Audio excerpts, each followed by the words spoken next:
Okay, I think we will begin now. So I just want to re-welcome everyone for signing up for this session of Girl Up Edinburgh's Exploring COVID-19's Intersectional Impact on Women and Girls Worldwide webinar series.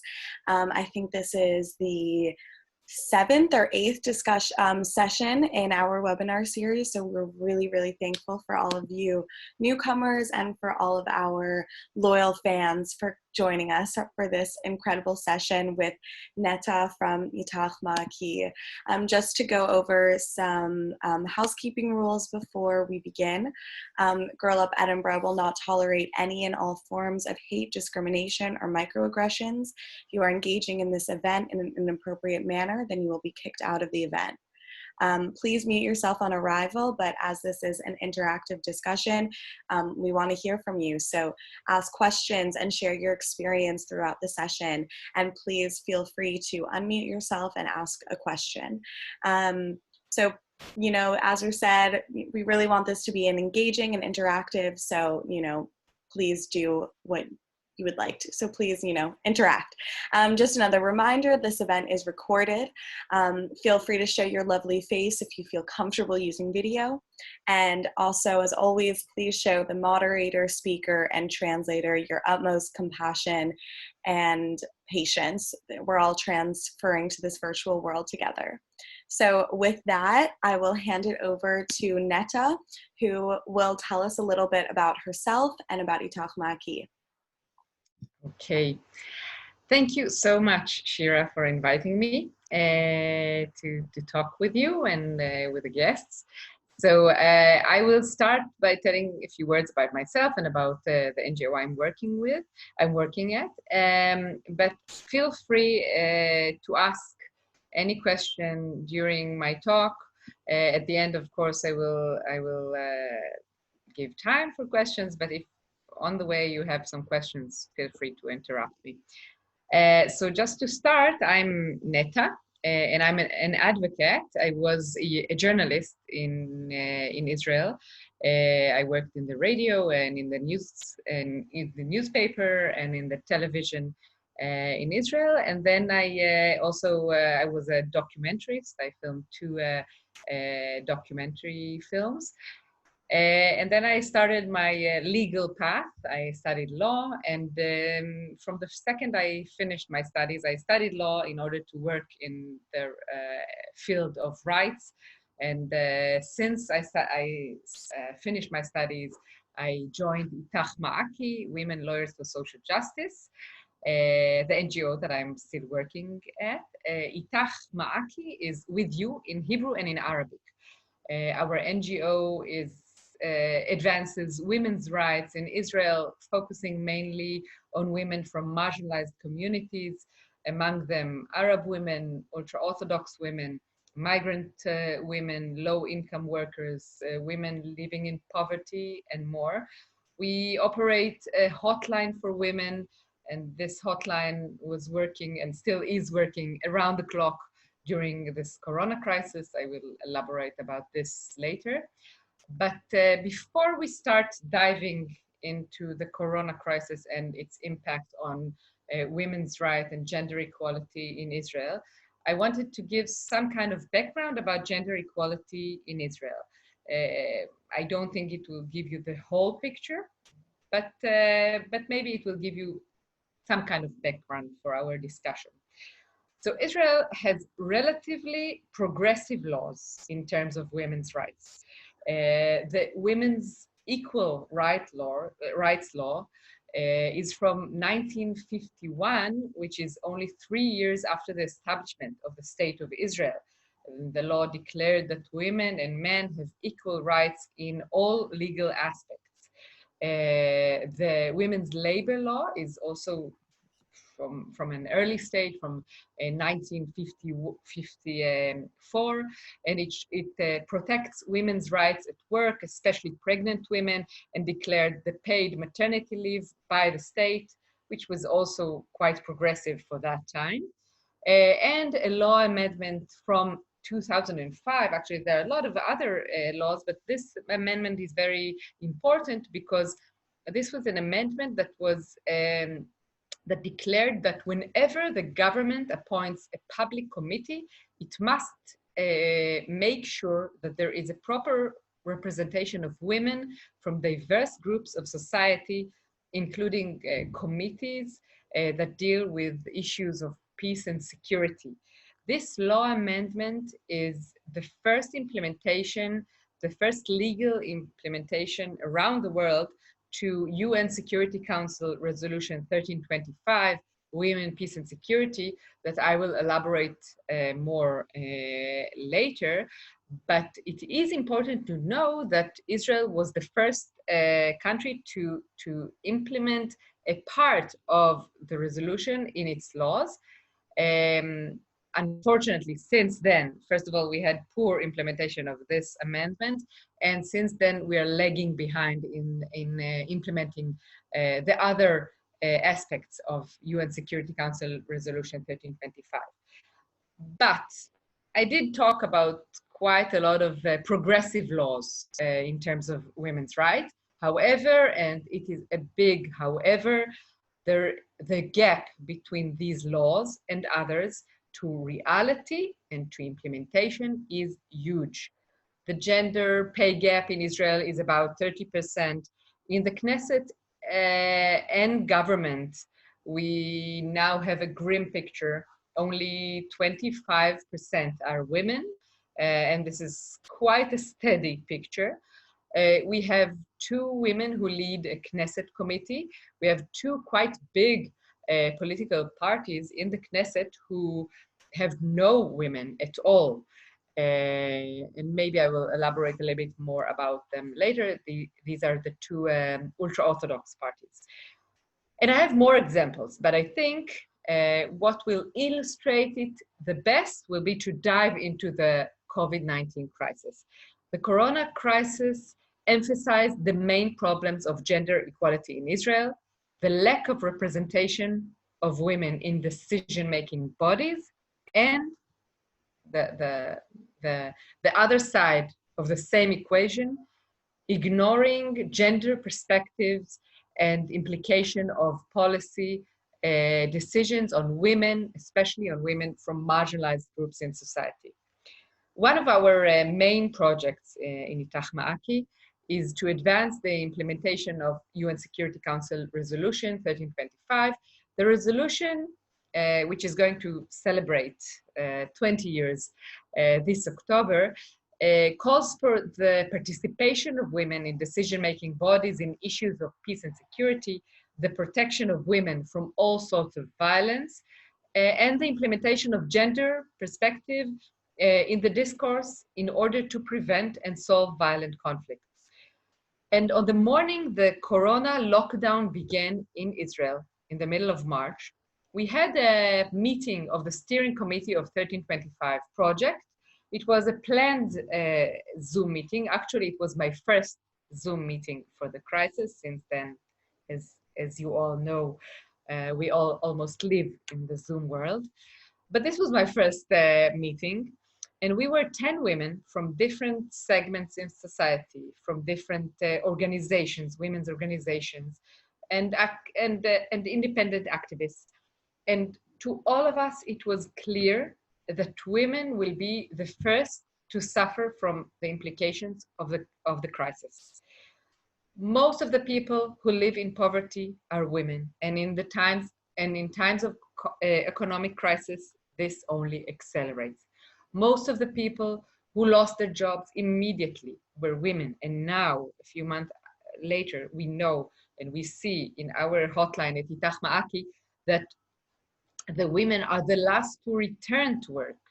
Most of the burden of the distance learning at home was on the mothers. Most of the burden of taking care of the cooking, the cleaning, and the kids at home was on the mothers.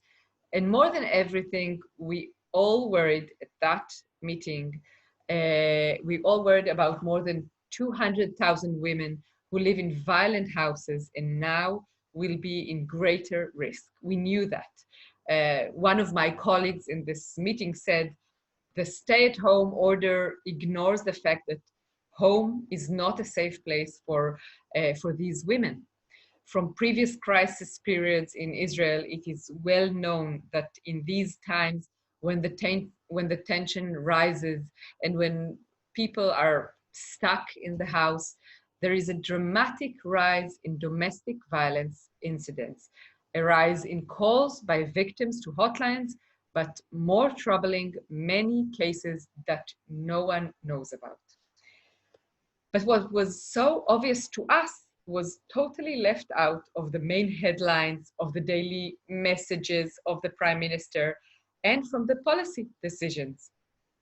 One of our first actions in Itach Ma'aki was to call on the Ministry of Interior Security, demanding that all work-issued weapons be collected immediately from security guards who were fired or on leave during the stay-at-home order. We knew that having a gun at home in these tense times may have horrific outcomes. It is part of a long legal process we are leading on behalf of a coalition, Gun-Free Kitchen Table, that sees the security risk to women, especially, of having weapons in the home, on the kitchen tables, and fights to reduce the number of households that are armed. I must admit that we had a surprising cooperation with the government that realized the danger and collected these weapons quite immediately. But this apparently wasn't enough, as 8 women were killed during the lockdown in Israel.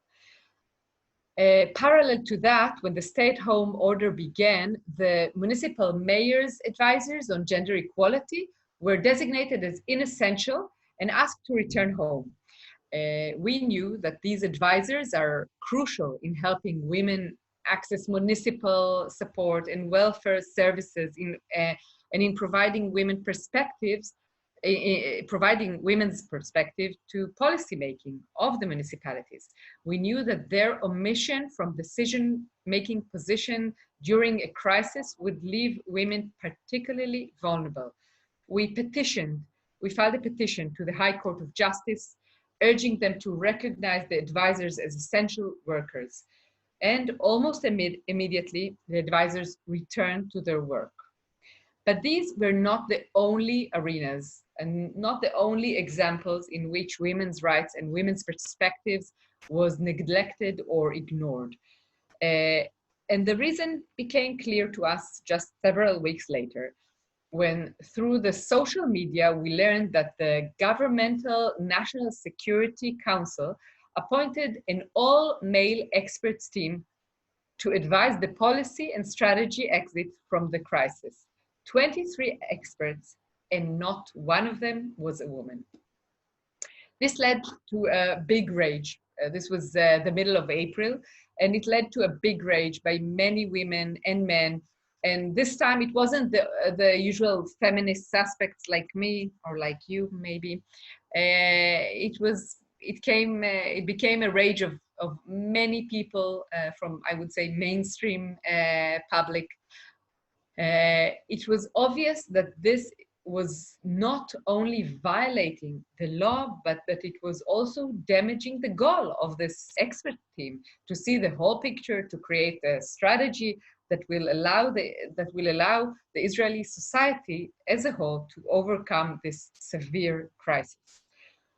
We, Itach Ma'aki, together with the Rachman Center for Women's Rights, we filed a petition in the name of 13 women's organizations to the High Court of Justice against the government and the National Security Council, demanding the appointment of women, and especially women from marginalized communities. We mentioned especially Arab and ultra-Orthodox women, whose voices are almost never heard in decision-making bodies. Following the petition, they added several women to the committee, 9 women actually, but it wasn't enough. There was no Arab woman and no ultra-Orthodox woman. And since the beginning of the crisis, we were well aware that these groups are especially affected by the lockdown, by the crisis, and that their point of view is not being seen or heard in decision-making bodies. The big change came actually after the verdict, when the National Security Council appointed a new expert team to deal with the second wave of the COVID-19. Actually, it was before it began. And the committee has, that is still operating, and it has 9 women and 4 men. It is led by a woman, and among the members, there are an Arab and an ultra-Orthodox woman. This is a major change. This is actually a revolution in many terms and many ways in Israel. But I really, really wanted to end on an optimistic note. But last week, the Prime Minister appointed another ministerial Corona cabinet with 10 ministers, and none of them is a woman. The worst thing is that it doesn't even bother him. But the good side is that it does bother a lot of other ministers and a lot of women and men in the public sphere. I began by mentioning UN Security Council Resolution 1325, which talks about women, peace, and security. I would say that one of the positive outcomes of this crisis is that maybe for the first time, the word security was viewed in Israel during the Corona crisis, not only in its militant sense. Women and men from diverse groups in society realized, feeling it on their own flesh and blood, that health security and job security and economic security are crucial parts of their own notion of security. And this is a great change, a great achievement, actually, I would say, for us. The Security Council, the National Security Council, which I mentioned before, which is the male-dominant body of the government, for the first time has now an experts team with a majority of women and is dealing with health, education, domestic violence, and welfare. I hope, as I said, I want to end on an optimistic note. So I do hope that this new definition that is not based enough, but was able to penetrate to the general discourse. And I hope that this new definition is here to stay. Also for our usual crisis times, the conflict, the Israeli-Palestinian conflict that truly needs a human and gender perspective. I would very much like to open it now to a dialogue, to questions, and to elaborate further about anything that interests you in particular. So please feel free to either go off mute or to write a question in the chat. I'll leave it open for a second here.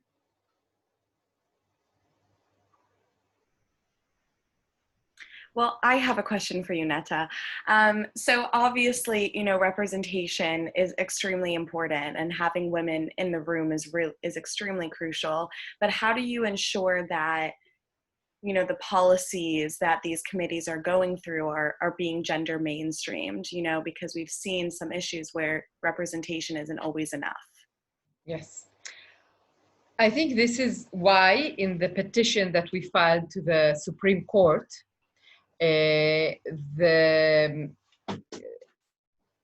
is why we in particularly demanded not only to see more women, because this petition was part of many petitions that we filed a few years ago in the issue of participation. But it was clear to us that only counting heads, only to say, okay, we have 2 women here, we have 9 women here, this will not be enough. And this is why one of our demands from the High Court was to add women from minority groups, and especially women from minority groups that are seldom being heard in decision-making bodies. The other thing, so we do think that when there is a representation, not only of enough number I would say, even if there were half, even if half of the experts team would have been female, but they wouldn't have bring other perspectives or perspective of minority women's rights, this wouldn't have been enough in our perspective. But our petition to the court was based on the law. And the law is only talking about participation. We at Itach Ma'aki, we are working on advancing and we are demanding from the government to advance and create a national action plan for the implementation of 1325, dealing also with the issue of how to implement gender perspectives in the discourse of violence, in the discourse of peace and security. And this is also a great part of our work. But on this petition, we knew that our legal base was on the participation part. I hope I answered your question. Yes, thank you. I mean, it really shows how necessary and crucial even having the legislation for representation be in numbers is, so crucial, but, we need that next step as well. I wanted to add another thing that I told you about the petition on the issue of the gender equality advisors to the municipalities. And this was exactly our argument, that not only they should be back at the office, it's not a symbol. They have to be, their perspective as gender equality advisors has to be on the table when the municipality creates their strategic plan, the answers they give to the public on this while handling the crisis on a daily basis. So I'm just going to go to the chat right now. We have a question from Abigail. Can you expand on the ways that particularly Arab women and Orthodox women are marginalized within Israeli society? Is this discrimination shown among the public as well as governmental policies? In general, or not only in Corona? Yes? Yeah, in general, I guess. Okay, so first of all, we can see it, the first place where we can see it is the parliament, the Knesset. As I mentioned in the beginning, we have two very big political parties, the ultra-Orthodox parties, with no women at all. As Shira knows, Shira volunteered at Itach Ma'aki last year. Itach Ma'aki was part of a petition that we filed to the Supreme Court, the High Court of Justice, a few years ago, about that demanded that argued against the bylaws of one of these political parties, that in its bylaws stated that women can't be members of the party, together with other women activists and with ultra-Orthodox women activists and with other women organizations. We led this process and also the petition because we claimed that you cannot, their argument, the party's argument, was based on their religious and their ideology, saying that in the ultra-Orthodox world, the women are staying at home do not have to be in the political sphere. But there were there are still a lot of feminist ultra-Orthodox activists that say, yes, we want to be part of the decision-making bodies. So after the petition, the end of the petition was a success on paper. that both of the ultra-Orthodox parties omitted these bylaws that prevented women from being members of the parties. But this was a year and a half ago, and we had three elections since then, and still we have no women in these parties. And this is not because there aren't any women who want that. It's because the parties do not really allow it to evolve. So this is, I think this illustrates only one matter, but it does illustrate how ultra-Orthodox women are being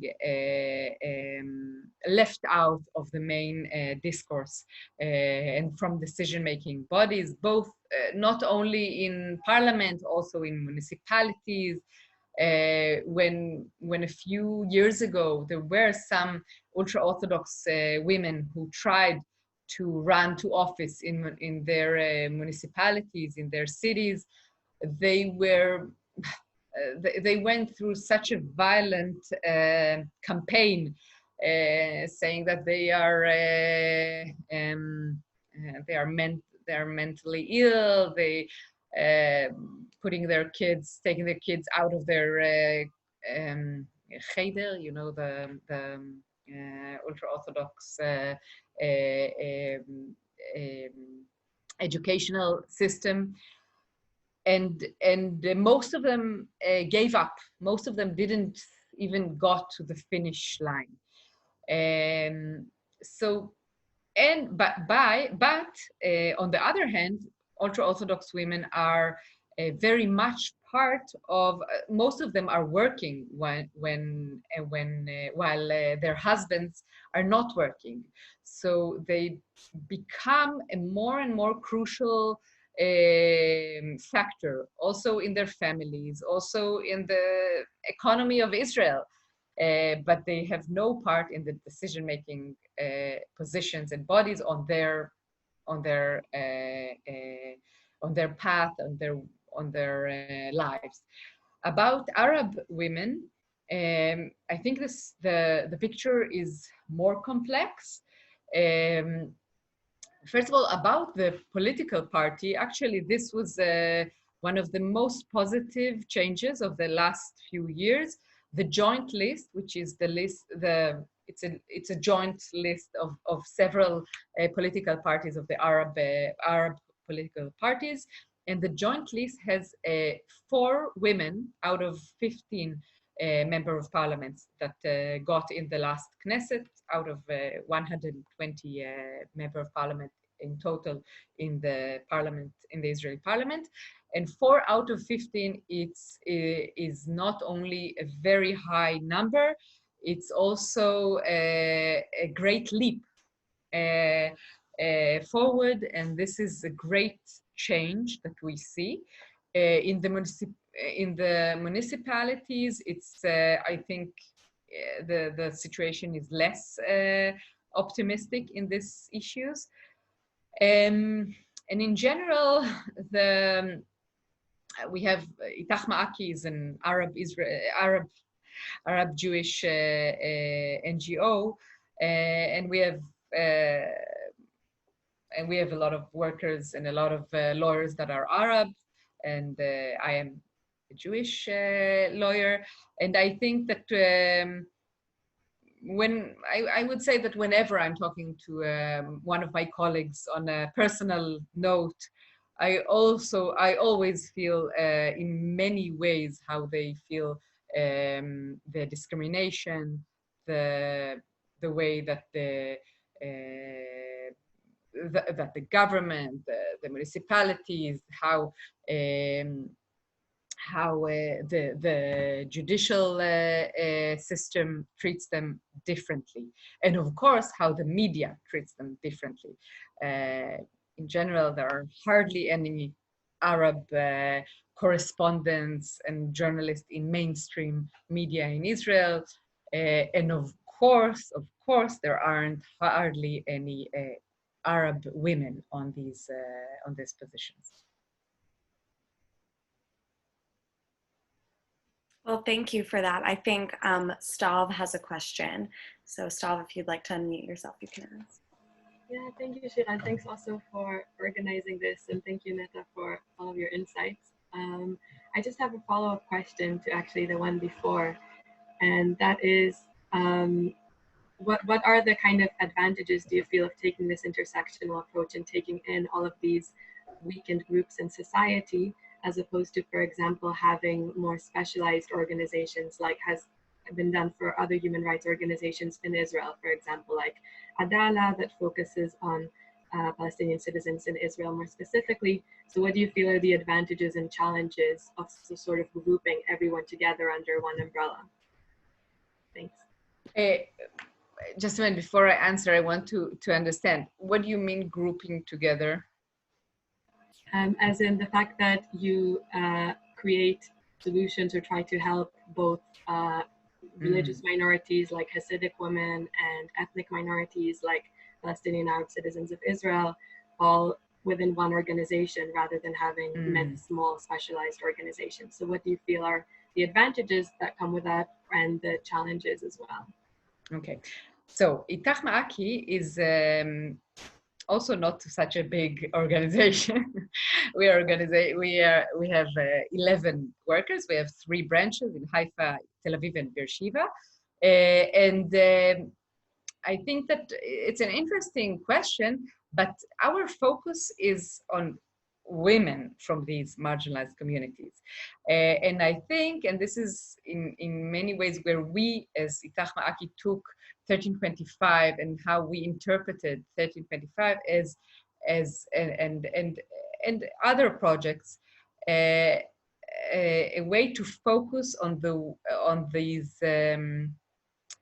these crossroads where there is a multiple discrimination, and where women, when Arab women are of course suffering for a multiple discrimination, and of course also ultra-Orthodox. So why do we gather them together? I don't think we gather them together, but I do think that, for example, when we petitioned on the issue of the experts committee, actually we could have also, and we also thought about also demanding to have, for example, a woman with disabilities, which was also not on this committee. And the reason why we focused, we felt that we do need to decide, we do need to focus our demand on something. And because both Arabs and ultra-Orthodox women, each of these groups, are very big groups in society. They are hundreds of thousands of, the Arab community, the Arab population in Israel is about 20% of the whole population of Israel, and half of them are women. And ultra-Orthodox, I don't have the exact numbers, but I would say it's 500,000 ultra-Orthodox women. So first and foremost, there are both of these groups are almost never heard in decision-making bodies. When there is an Arab representative in a governmental committee, I'm saying it a little bit in a general, maybe it's too general, but almost always it will be a man. And this is why, and for example, I can also give an example of women from Ethiopian origin, which is also a minority in Israel, but it's not that their representation is satisfying, but they do have some women in decision-making bodies. Now we have actually even a minister that is from Ethiopian origin. So what I'm saying is that The reason why we focused on these two groups, because we do think that they have in common things that are in common, but in general, I think that our focus is to bring that in order to do feminism in the in what we see feminism as, we need to focus on the most marginalized communities in Israel. I hope I answered you. If you want to re-question it or add a follow-up question, feel free. I think I have lots of questions, but I think also many people are already writing things in the chat, so I'm not going to take Okay. Sorry. Well, thank you, Netta. Yeah, I mean, I think what you're speaking to is one of the aims of this webinar series, you know, to present that women around the world, we have a lot of the same underlying issues, but they manifest very differently. So, you know, these intersecting factors, race, gender, ethnicity, religion, they can exacerbate, you know, the oppression and discrimination that one experiences. But you know, it's the underlying issues are very similar, but they manifest differently. So I'm just going to go look in the chat right now. Just want to bring up the questions that Arati and Shefali wrote in here. I want to say thank you guys for joining us again. It's nice to see you. So they're kind of talking a little bit about not necessarily representation, but exercise of power.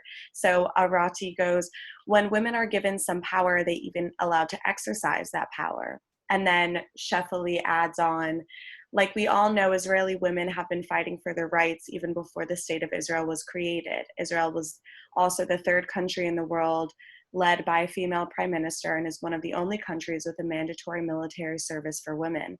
But is the country still allowing the women to exercise their power in military and the government? Mm-hmm. Okay. These are good questions. Yeah, good questions. Okay, so yes, as I mentioned in the beginning, in many terms, Israel on paper has very progressive laws and manners in not in all aspects, but as you mentioned, for example, of course, the right to vote that was from the establishment of Israel was obvious and was. And let's talk a little bit about the army. Although the army is a very conflictual issue, especially for us in dealing and advancing and believing in the principles of 1325, women, peace, and security. This is an issue that we're dealing with a lot. I was also a soldier, and as you say, all of we have a mandatory army service to men and women, Jewish men and women, which also creates a discrimination and a lot of other problems. And it's in an early age when me and many young people do not think about the whole implications of these issues. But now, when I'm looking at it, I can see the more complex picture. And it is true that women also serve in the army, but there are two implications that are, I would say, maybe surprising sometimes to international audience. One is that the military in Israel is very, very dominant. It's very dominant in all of our aspects of life. And women serve in the army, but they do not get to high-ranking positions. Rarely they do.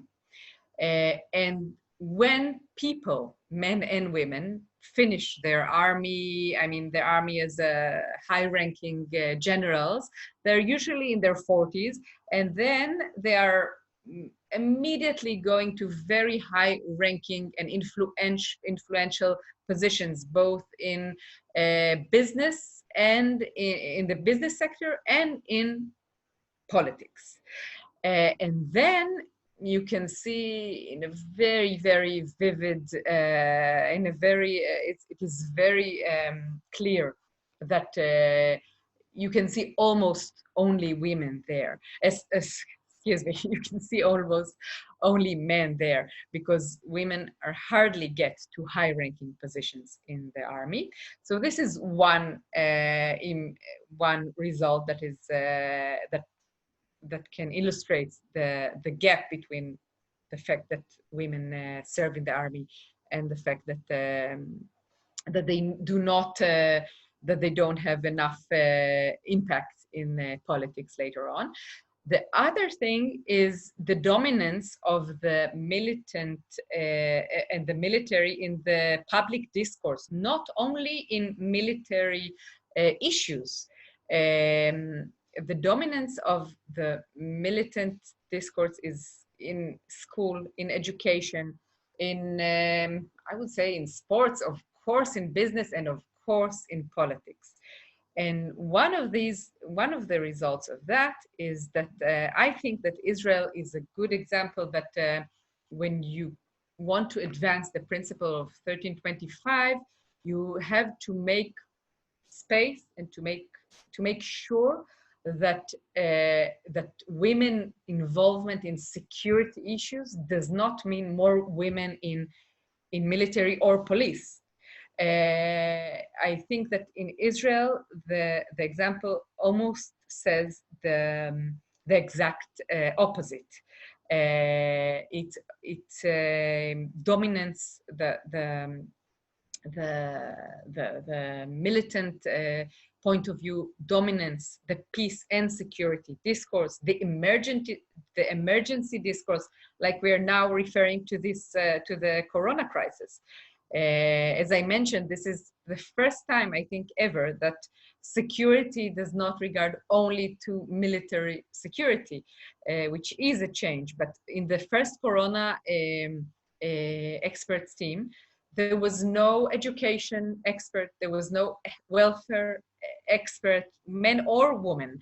But these, when they established a team to handle the emergency situation and how to come out of the corona crisis, they did not include not only women, but even experts from fields that are not military or militant colored fields. Most of them actually were from a military background. So I hope this answered your question. Well, it's very interesting to hear the different ways that gender can manifest itself in different discourses, and especially hearing about the shift in Israeli understanding of security. Something that, you know, you and I have talked about a lot are women involved in like negotiations, and how, you know, the more women who are involved in peace negotiations, the more likely the negotiation is to be successful and to be implemented. So it's to last. Yeah. So it's interesting when we think about that idea and then apply it to this corona crisis, and what the implications are, as we see that Israel's rates are rising. And going off of what Hannah had written in the chat, so happy to see you here again. She just writes a comment that the issues faced by women in Israel during COVID are the same issues that are coming up across the world. In England, all the decisions making about coming out of lockdown has only been made by men. Only one woman took part in the daily briefings. And, you know, when we look at Scotland with Nicola Sturgeon, when you look at New Zealand with Jacinda Ardern, we're seeing how a lot of these female-led countries are doing pretty well. So I'm kind of going off of that. We have a comment and a question from Cindy in the chat. She goes, I'm not a lawyer. In fact, I'm a rising freshman in high school who's the junior leader of Girl Up Yangon and a trombonist. Well, thank you for joining us. She goes, in the world's top ensembles, there are no female trombonists. This is something that I know has to change. What is the first step we should take in this fight for equal representation? I'm sorry, I'm not familiar with this term. What is I'm sorry. A trombone. It's like a musical instrument. Okay. Yeah, trombone. Yeah. I know. Okay, so I didn't relate. So again, can you repeat the question? She asks, what is the first step we should take in the fight for equal representation? Mm. In general. I mean, in general, in our personal daily lives, when crises occur in schools. Okay. Yeah, well, actually, parallel to my work, I'm a mother to three little boys. And one of the private actions I did was to establish a gender equality committee of the parents in the school of my two of my kids. And I also at Itach Ma'aki, we are lawyers, so this is not our expertise, but we very much believe in education. We think that education and changing the discourse, the whole discourse from a very early age is very much necessary. I think one of the things that we are working on these days is talking about something that is also an aspect of 1325, which is protecting women in politics. What we are seeing here in Israel is that it is, I think that in the mainstream, I won't talk about ultra-Orthodox community, but in the mainstream, it is quite, most of the people will say, yes, we think that that we want to have more women member of parliament. But one of the barriers that women have on their way to participation, to representation, is very violent, I would say gender violence they encounter when they decide to go on politics. Now, going to politics is a very, very general term. You can go to a demonstration, you can write something on your Twitter, on your Facebook, that is not a mainstream political likable. And you can go and try to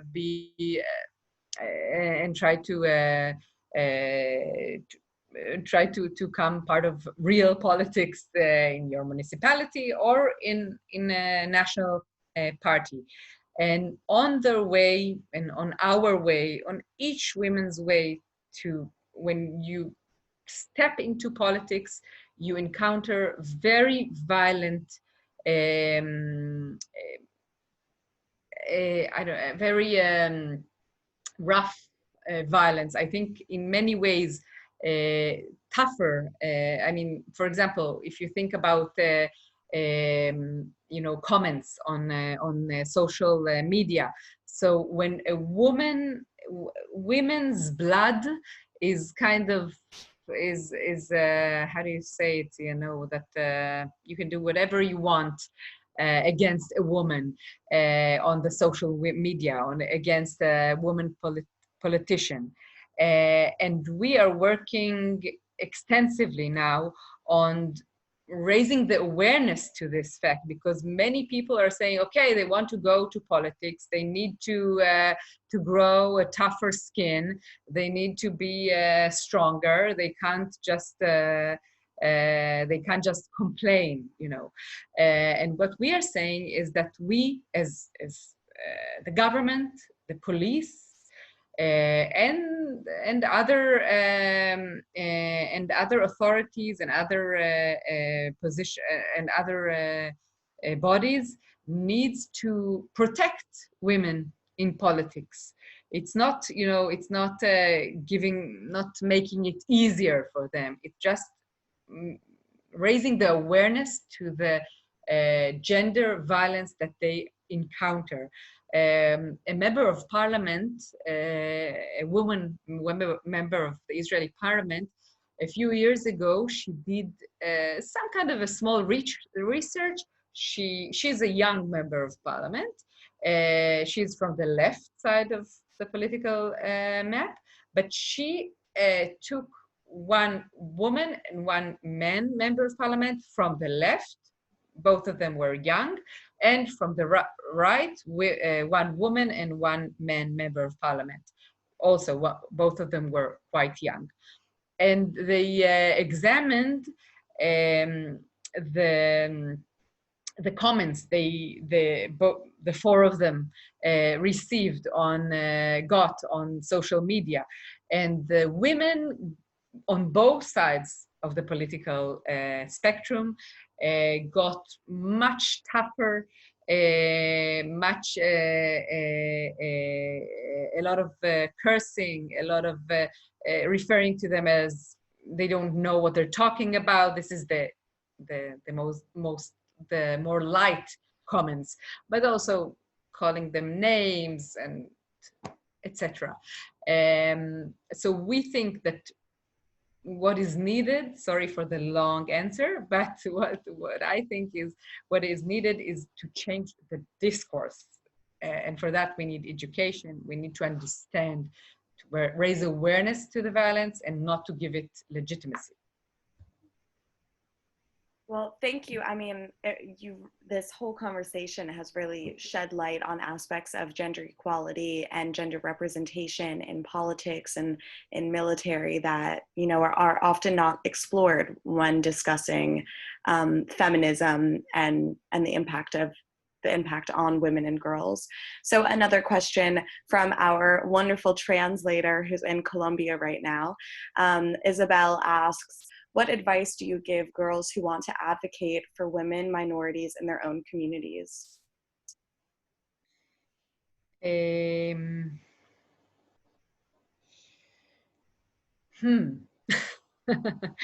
are such good questions. Actually, I want to say on a side note that Colombia, we in Israel, we follow Colombia quite often because of the major and the importance of women, the importance of the role that women had in the peace process in Colombia. So I know that nowadays it still has it again has a lot of problems. You encounter a lot of problems, but I do want to let you know that in Israel we always give the Colombian peace agreement as an example, overcoming a lot of obstacles when there were more women in both sides of the negotiation table. And advise.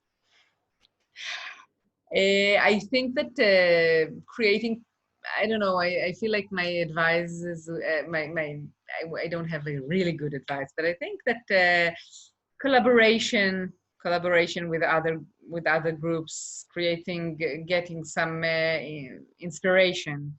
I can say, for example, that here in Israel, as I mentioned, the Colombian example, but we usually give a lot of examples and we get a lot of energies also from examples from around the world. It also helps us illustrate our point when we are coming to decision making, to decision makers or to a new audience that never heard of the goal that we are trying to promote. So this is something that I find very much helpful. Money is also very important in order to advance your goals, but it isn't that easy, I know.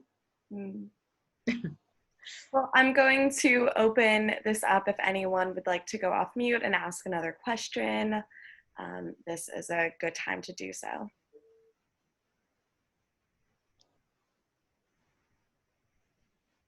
Well, if not, I have one final question for you, Netta. And that is kind of what's next. So what is Itach Ma'aki doing next to get this next wave of COVID-19 and its, future gender impact? Okay, so first of all, one of our projects is to advance the implementation of the global sustainable goals to set 2030 of the UN, the SDGs. And I am mentioning that because we created together with the climate, with an environmental NGO, we created a coalition with dozens of organizations from different fields, organizations that promote other goals, not gender equality. And we find it very important as a tool to try somehow to take a step backward and to see the whole picture, and to see how gender equality and climate and health, of course, now I think everyone saw that, and gaps, and how all of the different goals have to be seen together and have to communicate the different NGOs, and how to address them together, and how to push them forward together. So I think this is one of the things that we find very important these days in looking forward. I think in order to get out, to recover from the severe crisis that Israel encountered, and that all around the world, you all know it, the COVID-19 created difficulties in all goals. And in order to create a recovery, in order to recover in a way that will allow us to build I would say, a better ground, a better future. I think that the collaboration between different fields, NGOs and activists from different fields, is very important for us. And I think I want to give you an example. Last week, I told you about the Prime Minister's decision about the minister cabinet, that after we had a success, and after our last petition on the experts team, he appointed a cabinet with no woman, and we said, okay, we'll run and we'll submit another petition. And we stopped for a minute. We said, no, we're not going to do that. And I'm not saying that I'm totally sure that this was the right decision, but it feels like we don't want to do the same thing over and over again. We have a very important verdict on that issue. Okay, he doesn't want to hear that. So we need to go to the grassroots. We need to go to more women, to convince more women that, yes, they need to demand to be heard on all aspects, that civil point of view is crucial, of course, in corona, in dealing with corona, but also in security and peace talks. So I would say that looking forward, trying to look ahead, I would say that looking at the holistic picture, and trying to find new innovative tools, by trying to be creative in order to find some kind of new holes that we can get inside through. Wow. Well, thank you so much, Netta. I mean, this has been incredibly informative, but also just really interesting to hear about the ways that gender is very important in aspects that we don't normally think about, and talking about our discourse, our civil discourse, and speaking the importance of education and starting really young. And I really commend you for all of the work that you've been doing, but especially to hear about the Gender Equality Committee that you started in your children's schools. I mean, that's something that we all can each take into our daily lives and apply. So that was really Thank you. And it was also really interesting to hear, the holistic approach that you guys are taking, and how, as soon as these more obstacles arise and challenges arise, but you're still committed to finding a way to get through them. And, sometimes that has to, like you said, you have to find creative and innovative ways to sneak through and get these changes when walls keep coming down. But the dedication and the perseverance is truly inspiring. So thank you, because I have 3 boys, so I have to be optimistic and yeah, that's true. So I think that's going to be all for today. I want to thank Netta sincerely for joining us, and for all of our participants, new and old, and not old, but who have been in our other stuff. And just wanted to let you know that the webinar series continues on Sunday. Girl Up Texas is running a panel on the impact of COVID-19 on menstrual health. Although it's a US-based group is presenting this session, it will have a global perspective. So we have Karen Sugar from the Women's Global Empowerment Fund, and a few other local menstrual health providers. So that will be sure to be interesting. You can find more information about on our website. And I really implore all of you to go to Itach Ma'aki's website, keep updated on their work. I mean, what Netta spoke about today is only a tiny aspect of the incredible work and widespread work that Itach does. So I really implore all of you to look more into that. Thank so you I very want much, to Shira. Thank you. I also wanted to say thank you, Shira, and thank you all, and good luck. thank you. So I'm going to end this here. I hope you all have a great day.